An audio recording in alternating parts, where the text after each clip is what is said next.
In the mood for a freshly roasted cup of coffee? www.offtherailscoffeeroasters.com.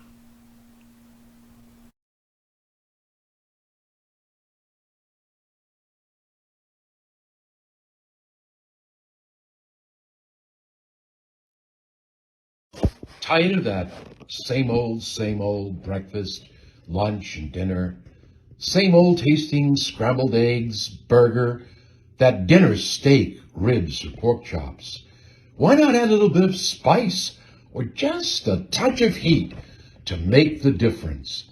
Change that scrambled egg with a little bit of Johnny Fabulous's John Cena Sr.'s $1,000,000 jalapeno hot sauce. Great on burgers, steaks, chops, and those barbecued ribs.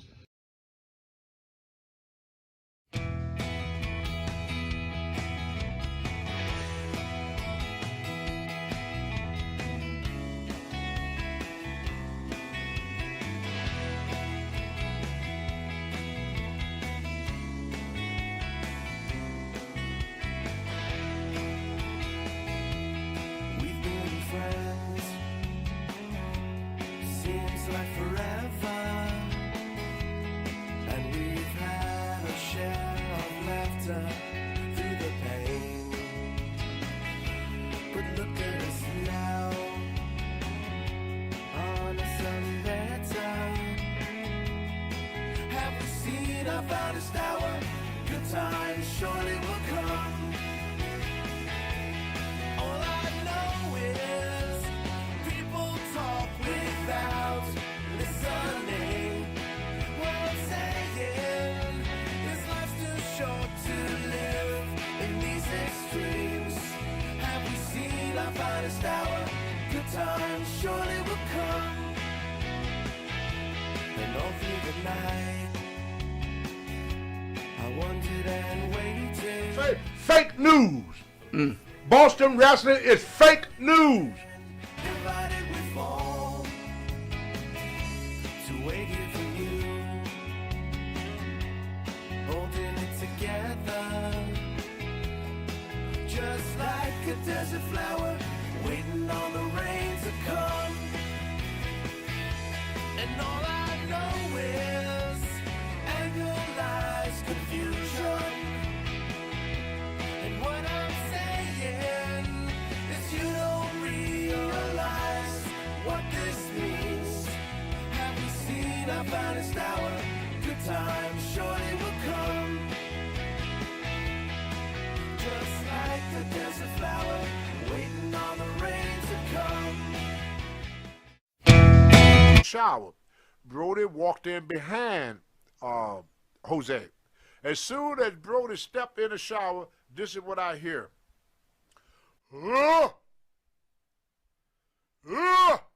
Just like that.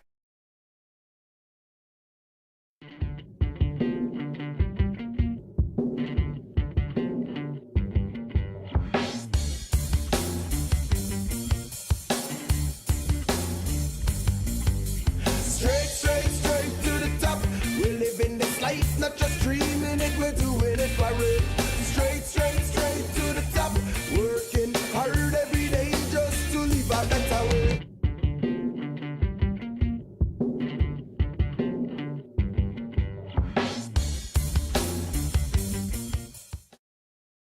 Mr. USA Tony Atlas, we have not seen him since the big event which we worked the gimmick table at the M&P table. You know, we've had you in several times in the past, and we've actually purposely stayed away from the Bruiser Brody subject. But tonight, I wanted to know, can you give the fans any closer insight about that night that you may not have? I'm sure you've been asked this 1,000 times. Is there anything that you may want to disclose that we may not know about the stabbing of Brody? It was so strange with me and Brody. Me and Brody been knowing each other since the 70s. I first met him, he was working in Amarillo, Texas. And he just got through playing college football and everything. And we worked together some then. We worked all over. But then I went to Von Erich territory in Texas. And I went in as the Black Superman. That's when I first started wearing the Superman suit. And George Scott was the booker. When George Scott left and left Brody as the booker, Brody said, Tony, George Scott said, "Don't worry, Brody going to take care of you." 1 week after Brody took the book, he didn't book me for no shows. He didn't book, at that time, the Dingo Warrior for no shows. With the Dingo Warrior working back and forth between Japan. Just in case fans don't know, Dingo Warrior ended up being the Ultimate Warrior in the it WWE. became the Ultimate Warrior. Yes. But at that time, he was the Dingo Warrior, and he was working back and forth between Japan and World Class Wrestling. And Brody left us at home. One day, Brody called me and said, "Tony, I got your book." So I went down to Fort Worth, Texas, to do the TV because I figured, because I was traveling back and forth out of Puerto Rico. Puerto Rico was the only place I could wrestle because Vince had blackballed me everywhere else. So the only place I could work during that year was World Class Wrestling and Puerto Rico. So I was going back and forth in Puerto Rico. So when I got there, Brody said, "Well, I made a mistake. You're not booked." So I got so pissed off, and you can ask some of the guys that was around during that time. I challenged Brody to a fight on the parking lot. I invited him out in the parking lot. Nice. And then the guy came out, Earl. His name was Eric Razor or something like that. Eric Embry? Embry. Eric Embry, look Eric at Embry. you. He was there. He was there. Florida. If you talk Eric to Embry. Eric Embry, you ask him about that. So I wanted to fight Brody.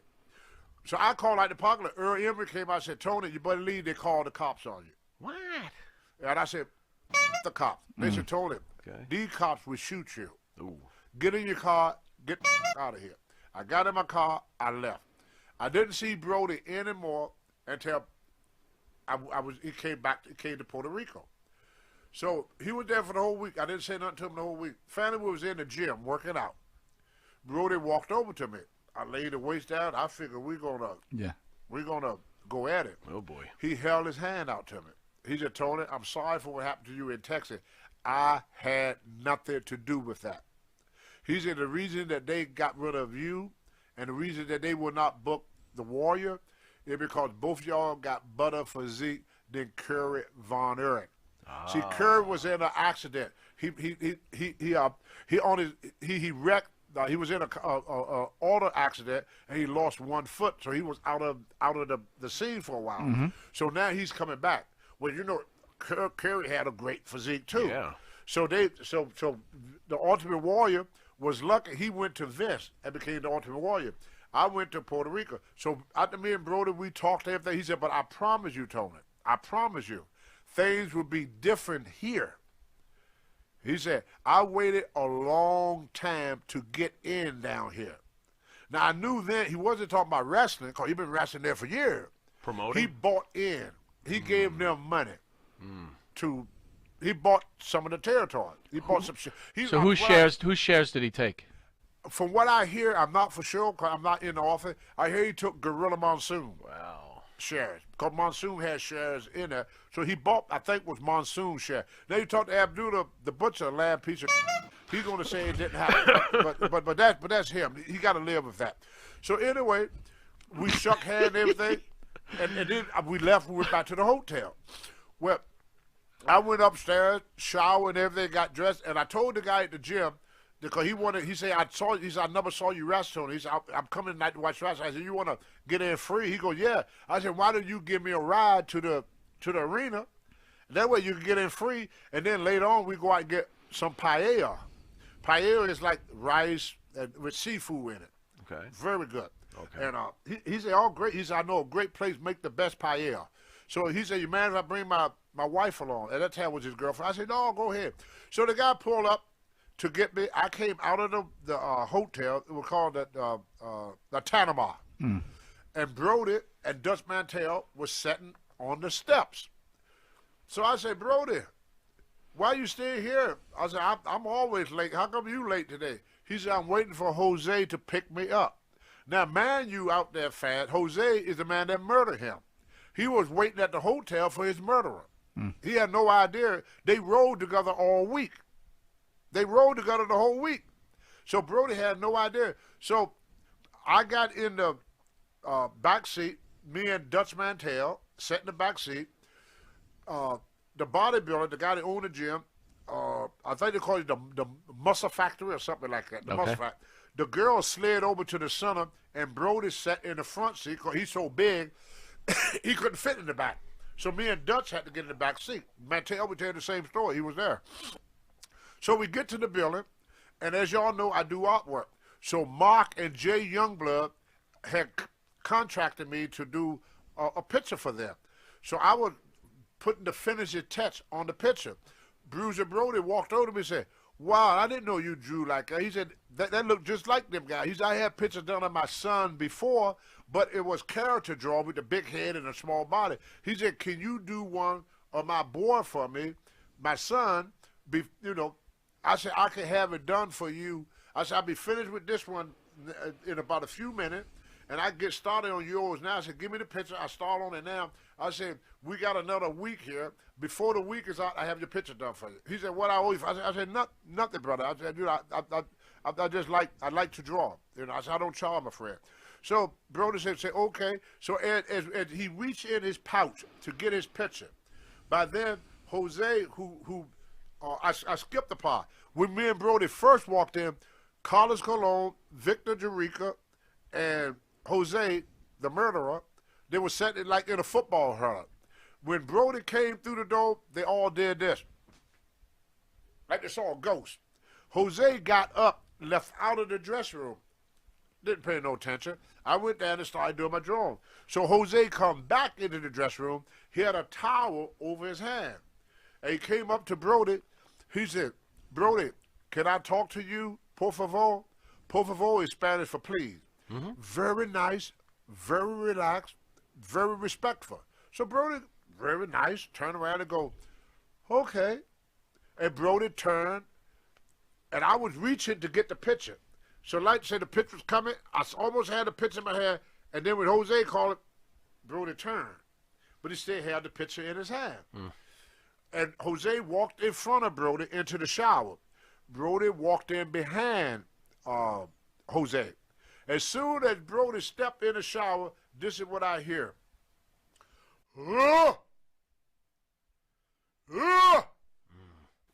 Just like that. I looked up. When I looked up, Jose raised the knife in the air like this. I sprung from my seat, grabbed Brody around the waist. I pulled him back. When I pulled him back, the knife came back, cut off some of his ponytail. I went to grab Jose. I'm holding Brody with one arm, trying to hold him up, and try to sucker punch this bastard in the face. Carlos Colon cut me off. Grabbed Jose, pushed Jose up against the wall. They said, "No, Jose, no, Jose." So I went, the Brody looked at me and said, "Brother, I'm hurt. Don't let them." Real quick, Tony, do you think no Jose meant that Jose was going to come try to stab you and he stopped him from stabbing you, or was just he was like... Was Cologne full of anyway? Cause Let me tell you something. I was as worried about Jose stabbing me as I'm worried about getting pregnant. there you go. There's too much in the dressing room you can whack. Brody would never got stabbed if he had known. He would have took that knife from Jose and shoved it up his butt if he had known. Brody had a picture of his son in one hand, had his wrestling bag in the other hand. Oh, so you're thinking if he didn't grab He that turned picture to- from you, he the might have been picture able to there. defend himself. Picture my hand. Yeah. Brody is like, this is Jose. Uh-huh. Here's Brody. He turned into him. Right. He turned and hit him. Right. Yeah. Brody never saw the knife. Never. Right. I tell you, it was in his. When Brody first laid out on his knife, it was in his stomach. He turned and hit him. I'm looking at. He turned. I thought he punched him. Right. Cause Brody's so wide, you can't even see Jose. But Brody will walk behind him. If you could picture it in your man, and all of a sudden you follow somebody, they just turn and stick you. What you gonna do? Right. So Carlos was more afraid of me getting hold of Jose. That's what he was trying to protect Jose, not me. He cared about me. Right. But anyway, make a long story short. So Brody said, "I'm hurt, brother. Don't let them." He didn't say him. Right. He said them. Don't let them hurt me anymore. I said, "Brother, don't worry about it. Ain't nobody gonna do a thing to you." So I laid him down on the floor. Carlos tried to talk to him. I told Carlos, I said, "If you come over here, I'm gonna knock your head right off your freaking shoulders." I said, "If anybody come over here, I'm gonna knock the head off the shoulder." So Carlos said, I want to talk to him. So Brody laying on the floor, he tugged on my pants leg like that. He said, let Carlos come. Carlos come over and asked Brody, said, anything I could do for you? Brody said, take care of my family. So then the ambulance came after about an hour and 45 minutes. Almost 2 hours he laid in the floor bleeding. Why so long? Because it was the beginning of the show, and all the fans was coming in. Okay. So this was at the beginning of the show. So and them days, the arenas used to be packed. Right. So the ambulance had a long time getting there. Well, they didn't rush either because they come to the show before. They would think it's a regular. Because the people they saw was an elderly lady and an old man. And they couldn't lift Brody. So one of the guys said, could somebody help us lift him up and put him on the ambulance? So I went over and I stuck my hand under him. I squatted down so I could lift the girder up. And Brody said, don't you drop me. I said, brother, I curl more than you weigh.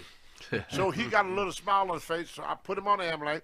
Then, as we was leaving, the guy turned again and said, anybody want to go to the hospital with him?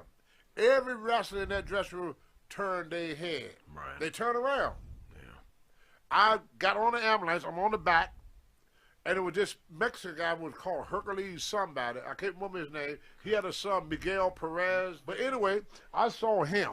And I was very strong in them days. I grabbed him by the In them belt. days. Yeah, and then I grabbed him by the belt. I drug him on the ambulance. He said, Tony, don't get me involved in this. Don't get me involved in this. I said, all I want you to do is interpret for me. I couldn't speak Spanish. I said, I just want you to tell them what I say. He said, okay. And I kept holding him. He kept trying to get off that ambulance. But once we got on the interstate, he kind of stopped trying to jump off the ambulance. Yeah. So we get to the hospital, and they put Brody in there, and he was laying on the table, and I'm waiting for the doctor. Nobody coming. So finally I saw a doctor walking down the hallway reading a paper. I said, are you a doctor? He read some paper or something. I said, you a doctor? He said, yes. I said, I got my friend got stabbed. The doctor walked over to the emergency room and opened up the door. In Puerto Rico, a stabbing is like a cold in America. Oui. The doctor ignored it. He turned to walk away. I grabbed that rascal by his waist and threw him up on my shoulder, just like this. I carry him into Brody and set him down right in front of Brody. I said, you're going to look at my friend. So Brody had his hand over the cut. The doctor lifted the cut. The doctor never saw nothing like that before. He said, oh, my God, we need to get him in operation right away. So they got Brody in operation. So I sat there for about an hour and a half while they were doing the thing. The doctor came out. He said, your friend is stable. He said he got 2 8-inch cuts. One cut his liver, one cut his intestine. We got the intestine fixed. We working on the liver now. He said, but we would recommend you go home because everybody in this hospital is scared of you. He said, you got everybody so nervous. He said, I'm afraid that you're going to cause more harm than good. Why don't you come back in your morning? I said, you sure he's okay? He said, your friend going to be okay. We got him stable. His blood pressure, everything is stable. So I left and I went back to the building. When I got back to the building, I'm walking towards the dressing room. I hear, hey, hey, hey, hey, ha, ha, ha, ha, ha, ha, ha, ha, hey, great match. The blood is still wet on the floor. Ain't even dry yet. The guys was laughing and joking about talk about their matching. I got pissed off. I wanted to beat up everybody in the dressing room. Carlos come over to me and said, Tony, go to the ring. The Sheik is waiting for you. Do your match so you can go back and see Brody later. So I went in the ring. I wrestled with the Iron Sheik. The Sheik said, brother, what happened with the Brody? And I said, Jose stabbed him. Jose Gonzalez stabbed the Brody? I go, yes. This, let's go. So all we did in that match, if you ever see that match, we locked up. He said, give me headbutt, brother. I headbutted, Sheik rolled out the ring, went back to the dressing room. We didn't even give him a match. I get back to the dressing room, a policeman is standing there. He said, oh. He said, we just left the hospital. They told me we left, went to the hotel, we were looking for you. And he said, you the only one that have not gave a statement. You the only one that have not gave a statement. He said, what, do you know what happened? I said, yes. He said, what happened? He said, I said, y'all excuse my language. I said, that son of a bitch right there stabbed him. He said, "You mean Vader?" Because he was, I said, the Invader. Invader, I said, "Yeah, that's some of the right there, stabbed Brody." I was looking right there. He said, "How is that possible?" And I said, "Why?" He said, everybody in the dressing room that I interviewed said that a wrestling fan did it. So they already had made the story up while I was gone of what they're going to tell the police. So I went back to my hotel room, and what's his name? Sabio Vegas. Sabio Vega? Mm-hmm. Yeah. He was wrestling there as TNT. He was there with my bag. He said, "Don't go to your room, Tony. They're looking for you because you talking." Oh. If you ever talk to Sabio Vega, I always shake his hand. He saved my life. They was waiting for me up in my room. They were going to kill me. So I walked the beach the whole day. Finally, the next morning, I said, "Screw it. If they up there, we're going to battle." I said, "I ain't going to let we're going to battle if they over there." When I got there, one of the seekers said, "Come on, brother, we're having a meeting in Abdullah the Butcher room." Now, Abdullah on the dark side said there was no meeting. You asked Seeker, there was a meeting. You asked Dutch Mantel, there was a meeting. You asked anybody but Abdullah the Butcher, there was a meeting. Why would he lie? What's he got to gain? I think because he got shares in it. And he was the one that called for the meeting. And he don't want callers to know that he got the boys to boycott the week. Because it wasn't for Abdullah calling that meeting. Because Abdullah and Brody was good friends. And we boycotted the week. Nobody would wrestle for him no more that week. And it was our way of standing up to him, boycotting it. So after the meeting, the guy said, "Well, somebody need to go to," one of the wrestlers said, "Well, somebody need to go and tell the police what happened." And everybody said, "Well, I didn't see it. I wasn't there." Dutch Mantel said, "Well, I left out of the dressing room. I didn't actually see it. When I came back, it was already done." And I said, Was Dutch telling the truth, or is he just like he didn't want any part of it? I didn't see him leave the dressing room. Okay. I didn't see him leave. I didn't see him come in. He said he did, but I didn't see it. I got you. I can't talk to that because I was drawing. So anyway, Seeker, for people who don't know who Seeker is the father of Roman Reigns. And if you look at the picture of Seeker, they look like twins, right? Yeah. He looked just like his dad. Yeah. So Seeker said, "I go with you, brother." So I said, "Oh, okay." I mean, if you got Seeker, if y'all really knew Seeker in his younger days, you didn't need nobody else. Right. I mean, Seeker and Alpha was pretty Big. Peter Maivia and Large. Oh my God, Oh, yeah. Seeker was powerful, big, strong, powerful Samoan. So he went with me. I gave my report. I asked the policeman. I said, "If I come to trial, can I have protection?" He said, "Once you get to the courthouse, we can protect you. Outside, we can't." He said, "We don't have enough manpower to do that." I said, "Well, I got a 357 Magnum I'd like to bring along with me." He said, "That's okay with me as long as you can clear with the airline." I called the airline said, "As long as I check it. I can't carry it all. Yeah, right. I have to check it with my luggage." And you have to fill out some paper to say you got a weapon. So I said, "Okay." Y'all did. I gave him my address, gave him everything. I've got to the airport. I sat at the airport. And back in them days, you didn't have to make reservations. Nothing. If you got cash, remember you could buy a ticket with cash. You just go. throw the money on the table. They Right. give you a ticket, get on a plane. And I didn't hear no more about Brody until after the trial. I saw it on TV. Carlos Colon, murderer? Well, he didn't do the murder. Conspired to murder. What says Tony Atlas? That's a good question. Seriously. You're on the spot, Mr. Come on, Atlas. Tony. But see, if I'm the type of person, I don't like to speculate.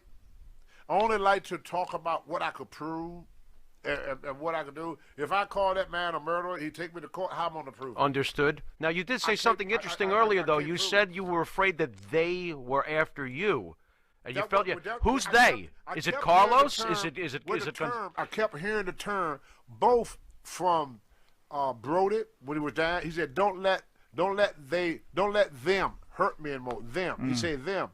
Then when Sabio Vega came to get me, he said, "They are looking for you." In both incidents, they used the term "they," which gave me the impression that it was a conspiracy. See, what I think what happened, I'm giving my opinion on this, because I watched some of the dark side, and I hear one of the guys say that Brody said he's going to get his money back even if he got to beat the hell out of him. So, and then I hear that Carlos Colon had gambling decks. Now, there's something else that I hear at the airport. There was a guy at the airport sitting with me. He would go back and forth.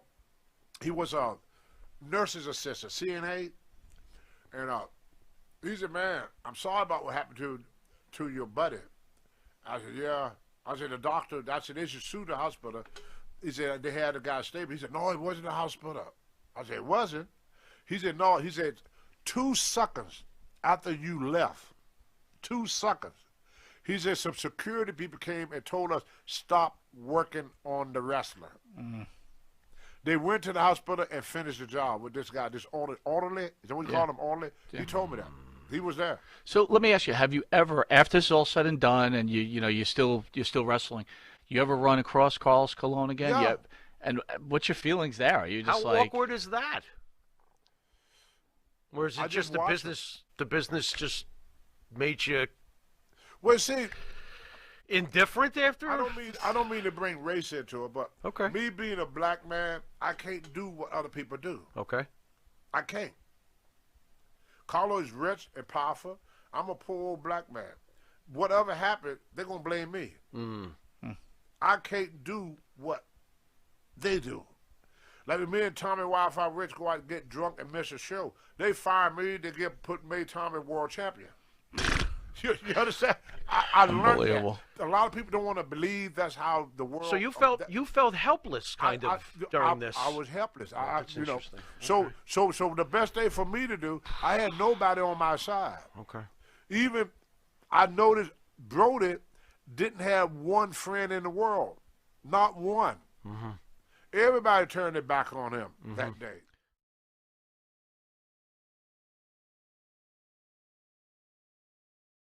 At the Garden. Defeats Adonis, Ventura, Patera. whoever, Patera. Yeah. And then they drop. It just makes no. Let me ask you what this: is that? you and the Soul Man, you end up dropping the belts to Adonis and Murdoch. Can you share any thoughts on Adonis? A lot of guys have come through and they say he Adonis- wasn't a very good guy. Yeah, we hear some Adonis stuff. was the most disrespectful, Oh, here we go. most degenerate Get out. individual I ever met in my life. In your life. Really now? Why? What did he? What was he just rude to He you? Was all was hell or rude, obnoxious, racist? hell of a Is he racist? Or just an equal opportunity asshole? You got that right. Okay. Yeah. He wasn't so much. Fair enough. So much race, because all of us, whether we want to realize or not, we got a little bit of racism in us. All right. One more name, and then we got the ESS, and then we're going to reveal Tony's artwork. I got 3 names, but I'm gonna go with Piper. I got to know Piper at Legend House. Never knew him before then. Ain't that weird? That is That weird. what was so good about Legend House. That's why I say it wasn't staged. We didn't know each other. Vince made sure he picked a crew that had never traveled together, never did nothing together. Because he was a heel. I was a baby face. Heels and babies didn't travel together. If you did, you got fired. Yeah. So that's why Vince put it together the way he put it together. Fuck, Heels and if babies- you're in a burning car, you're not allowed to touch each other. Exactly. They took the business versus. So Vince knew that was the perfect crew of guys to put, together, and then to put Pat Powers there, which is, how we say in the days about being politically correct. Well, he's gay, right? Yeah, he's gay. So a lot of guys have funny feelings about gay guys too. So he picked just the right crew. And Pat Powers used to say every day that Vince would never do another one. He said because it would never be as good. Yeah, it was great. Because with the first hand, you could see the guys not working. Well, I got to be How honest they with you. react. I told you in the green How they room, I put us thought it in- was scripted. I thought it was a The only scripted strip program. part, how they scripted it, they put us in situations we've never been in before Right. to see how we react in them. Did That they- was the is there strip like a part. deleted scene of like Pat Patterson in the closet while you're sleeping and he's going to come? No, They none didn't of do that? No. If you say you watch the program, if you watch the program, just like with me, they like picture this. Okay. You're a young man. Not that young, but. They come in there and they tell you you're gonna go play polo, and leave it like that. What are you thinking? Thinking, oh shit, I got to play polo. If you today. watch Legend, you see about this, and they want to get that expression. Yeah, right. So they didn't tell us nothing. Every day that little girl would come in there, and she would tell us what we got to do that day. But let me ask you, when Pat reveals that he's a homosexual on the show, You all looking like this is the first time you ever heard this. I mean, that had to be scripted, right? You all knew he was gay. Not me. Really? I don't know about that, man. Wow. I didn't know he fired my ass. I know that. I know he didn't like me that much. I knew that. Because I pushed him up against the wall when me and Rocky got a fighting. All right, tell that story. Then we're going to ESS. I got to hear this story. And then because SD told me that's what probably caused a lot of my trouble. You see, Rocky sometimes would leave me at the hotel and take off. And I used to, you know, I finally started catching the cab, you know, going there. But he done that to me several times. So the last time he did it, I saw him in the dressing room. Tiger Conway Jr. used to do that to me too. So me and Rocky, we got in a fight in the dressing room, and Pat went to break it up. And I was swinging, and my arm swung out and hit Pat. And I remember with the belt, I told him, I said, look, I told you not to do that with this guy. You should never put me with this guy, because I was just so pissed off at Rocky for leaving me for the third time. So I shoved the belt in Pat's chest in front of the boys. I did it in front of the boys. And back in them days, so Vince had no choice then but to take action. Pat was his right hand man. He's the top guy, and then I'm shoving the belts, and all the wrestlers sitting there looking at us. So that, Senior, I don't know this story. By his I've never ankle. heard it. Tell the story, by, please. by his ankle, a bunch of guys. By his ankle. Yeah, that to try to scare them, and then me, you know, not putting everything away about it. Me, I one day just decided I want to go to L.A. and get my face stepped on and not go to Philly. That's what me and SD were talking about at the Hall of Fame. They were going to put the belt on me and SD that night, and we were going to beat Fuji and Saito. Really? I now? decided I don't want to wrestle. I'm tired. I want to have a vacation. This girl told me she got some new tennis shoes. You and SD were about gonna be the first. You believe This this? is unbelievable. SD would have been the SD first. must wanted to smack you senseless. He forgave me. He forgave me. Okay. He talked about it in the Hall of Oh Fame. my God. And that's when Rocky took SD place. It was SD before Rocky. SD Special Delivery Show, and I took away SD first break. Wow. Can I get your thoughts on Over a SD? pair of tennis shoes. A pair of Over tennis A shoes. girl called me and said, I just bought these shoes. I can't wait to show them when you be home. Right. And you're And like, I had this real strong foot You fetish. with toes, man. What's up with Not, you? no, I got a shoe fetish. shoe fetish. Not a foot fetish. Okay, There's a shoe- difference. hold on, interesting. All right. Skin. So when you come back and SD now knows that you He finally forgave had me. right away he forgave you? No, it took a while. It took a while, but later on, me and him, we started talking, and he knew that I was crazy. You know, I was all messed up. You know, messing with let me drugs let me and let me stuff. ask you a quick question. They put the belts around you and Johnson, Right. which in the day was huge. Yeah. I could remember that day like it was yesterday. Both of you guys. What was your problem with Rocky Johnson? Because the rumor has it is you guys just couldn't get along, and they had to Well, take me the and straps from Rocky you. talked later. That's what I thought at first, and I say some horrible things about Rocky that I take back now. But once me and Rocky was able to sit down and talk. But what was the original beef? What was the problem? Well, me and Rocky never had a chance to bond. Now think about it. We had the belt for almost a year, and we teamed up 3 times. Yeah. Why? Why, That's by what the way? SD used to say all the time. He said, y'all the only guys that put the belt on, and they never promoted it. Why do you think that was? Senior put the belt on us. Oh, Senior made that Okay. decision. Junior took it off. So Junior just didn't like it and didn't use Well, it. Junior was not in charge till 85. Senior died in Gotcha. 85. Gotcha. We won the belt in 82. Gotcha. Understood. Right? Wow. Yep. So it Senior- sounds to me it like was Junior just Senior- didn't like it, and It wasn't Let it his. sit. Well, it wasn't his creation. That's why when you go in, when I went back, Vince Jr. never booked Tony. Yeah. Listen, I want to lose focus on this show a little bit. This was a tribute to Rocky Johnson, who unfortunately passed recently, and I'd ask you guys to weigh in and maybe tell the fans out there your experiences with Rocky Johnson. I got one more Rocky story. I hope I can tell this one. You can tell whatever this you one like. probably going to piss off Dwayne. He was there, though. Okay. all right. We were in Allentown, Pennsylvania. They do TV. I don't know if y'all was around then. They do TV in Allentown. And then on the next day, we do TV in Hamburg, Pennsylvania. It's 25 miles apart. So Vince Sr. was getting pissed off while all the boys getting drunk, partying with the girl, and were late for the sucker TV taping. We had to be there at 12 o'clock. But it's only a 30-minute drive. So I ride with Rocky, and I get up in the morning, I go to gym with Sika. Me and Sika go to the gym together. We worked out. We come back. We had breakfast, and everything. I'm sitting there talking to Alpha and Sika, and I said, "Well, let me go get my bag because I got to meet Rocket." So Rocket said he's going to leave at 11 o'clock. So 11 o'clock, I was standing in front of his room. His wife comes out to talk to me. Not the one now, but Ella, and then that's her name, the Samoan woman. Was it Ida? I think Leah. Leah. Yeah, Leah. And she said, "Oh, I have to get Rocket some food." And so I said, "Oh, I'll walk with you." So I started to leave, and I see Rocket. This is Rocket room, but they had these jointed rooms. You know, when you go through the indoor jointed room. What happened? Rocket, when his wife left out, Rocket had his girlfriend in another room. So God. Yeah, he would go in the other room. He would go to the other room and be with his girlfriend. He kept saying to his wife to do stuff, and he'd go be with his girlfriend. I didn't know this. Because me and SD shared a room together. And so as I was walking away, somebody told me to look back, and Rocket was in the other room, in his girlfriend room, saying, signaling to me. I said, "What the fuck is he doing?" Signaling to me. In other words, he said, "Get her out of here." Right, yeah. What happened? Dwayne got up. back. Wait, Dwayne, he was a kid, and he got up, he shut the door.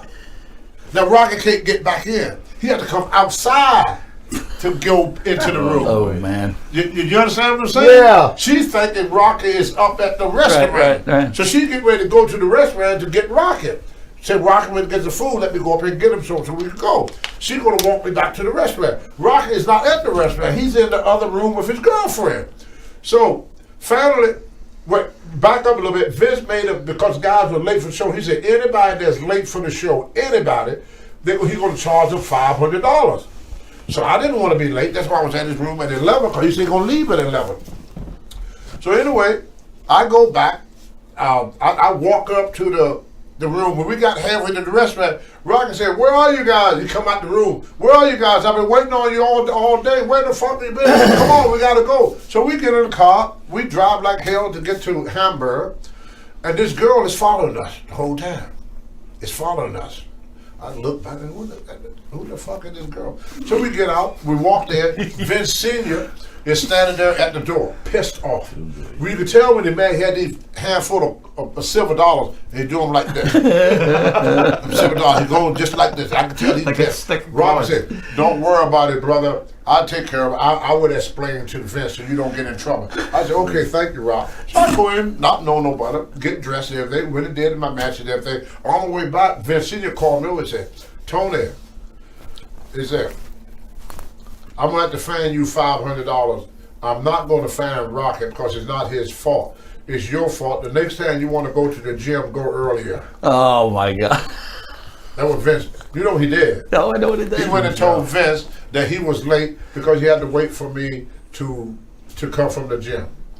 Oh, And I God. said, "Vince, that ain't what happened." "Never mind, Tony. It already been done. Don't be late no more and walk away." Really, you're moving into a good spot here. So, like all wrestling fans know, the historic night when you and Rocky Johnson won the tag belts, right? Right. Many people that watch this show also know that the spot was originally meant for SD Jones, and you know you had some problems, and it kind of caused SD a spot. But from knowing you and SD are pretty close. Can you explain to the fans what kind of man SD Jones was? Underrated. In a real fight. Okay. SD Jones probably could whoop everybody there. I used to go to the gym with SD Jones, and SD, what was so strange about it, he could incline press more than he could bench press. Wow. I Now don't that's see anybody impressive. do that. That's impressive. He could take 405 pounds and do it 10 times on the incline. Wow. We used to do curls, me and SD.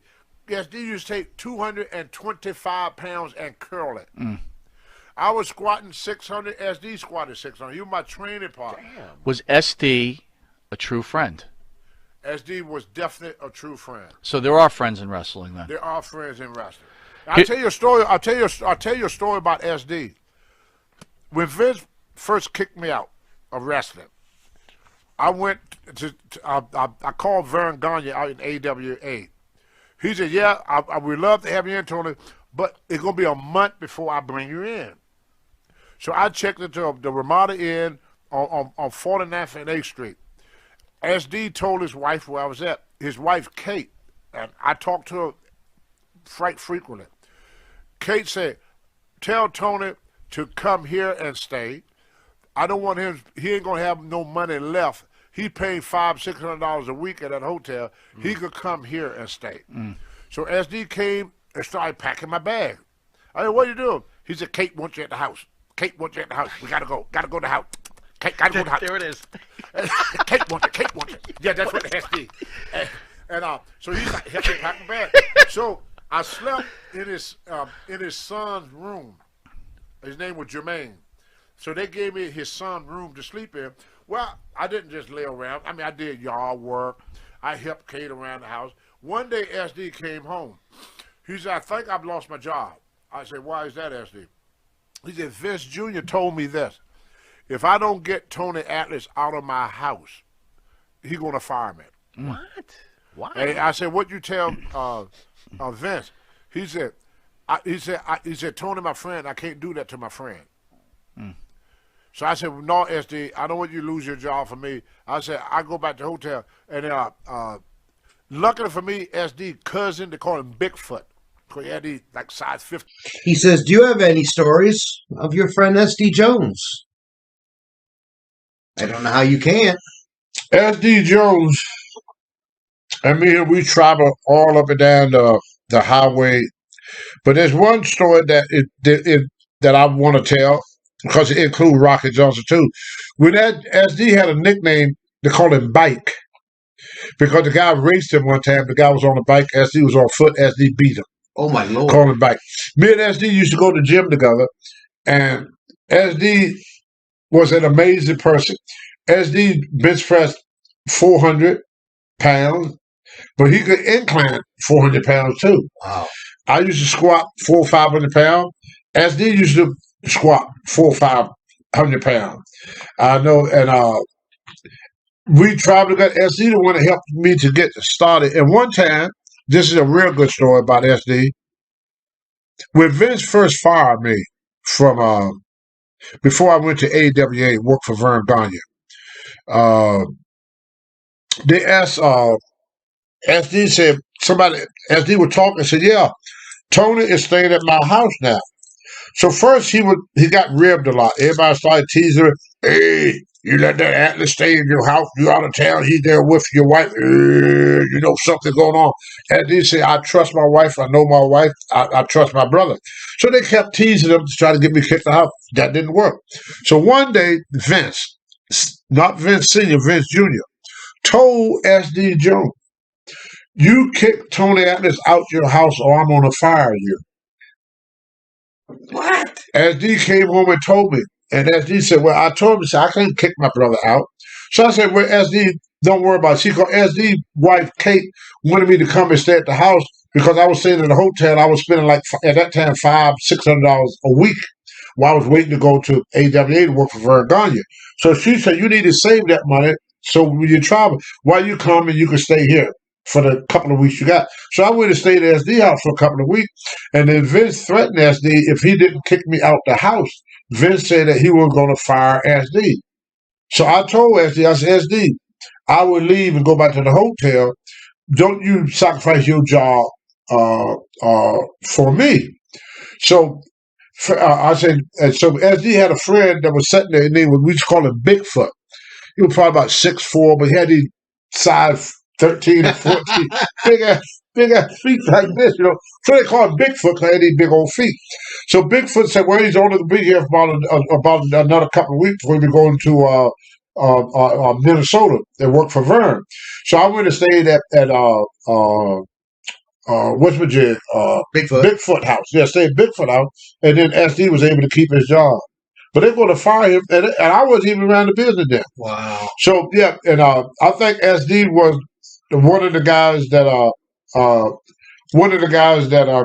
was underrated. Didn't get the break that he should have gotten into in wrestling and everything.